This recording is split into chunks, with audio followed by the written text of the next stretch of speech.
যিশু, জয় পিতা পরমেশ্বর। আজকে আমরা লেবীয় পুস্তকের 3 অধ্যায় 9 থেকে 17 পদ পড়ব। আর মঙ্গলার্থক বলি হইতে কিছু লইয়া সদাপ্রভুর উদ্দেশ্যে অগ্নিকৃত উপহার উৎসর্গ করিবে।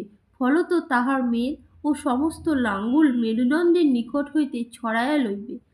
আর আত্রে ঢাকা মেদ ও অন্ত্রের উপরিহস্ত সমস্ত মেদ এবং 2 মেটিয়া ও তদুপরিস্থ পার্শ্বস্থ মেদ এবং যকৃতের উপরিস্থ তন্ত্রপাবক মেটিয়ার সহিত ছড়াইয়া লইবে। পরে যাজক তাহা বেদীর উপরে দগ্ধ করিবে। ইহা সদাপ্রভুর উদ্দেশ্যে অগ্নিকৃত উপহার রূপ ভক্ষ্য। আর যদি সে উপহারার্থে ছাগল দেয়, তবে সে তাহা সদাপ্রভুর সম্মুখে আনিবে।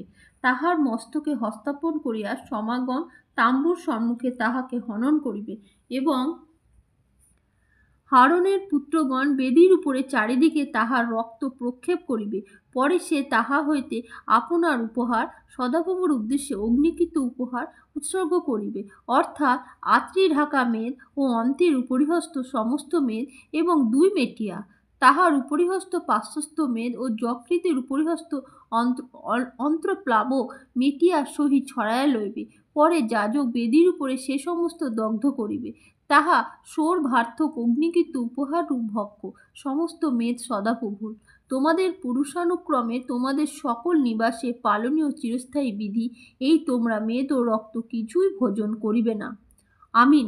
এই ভিডিওটি লাইক ও শেয়ার করুন। আর এই চ্যানেলে পরমেশ্বর আরও বচন শোনার জন্য প্লিজ সাবস্ক্রাইব করুন। পরমেশ্বর আপনাদেরকে আশীষ দিবেন। আর কমেন্ট বক্সে আমিন লিখে রিসিভ করুন। জয় যিশু মসিহ, হালেলুয়া।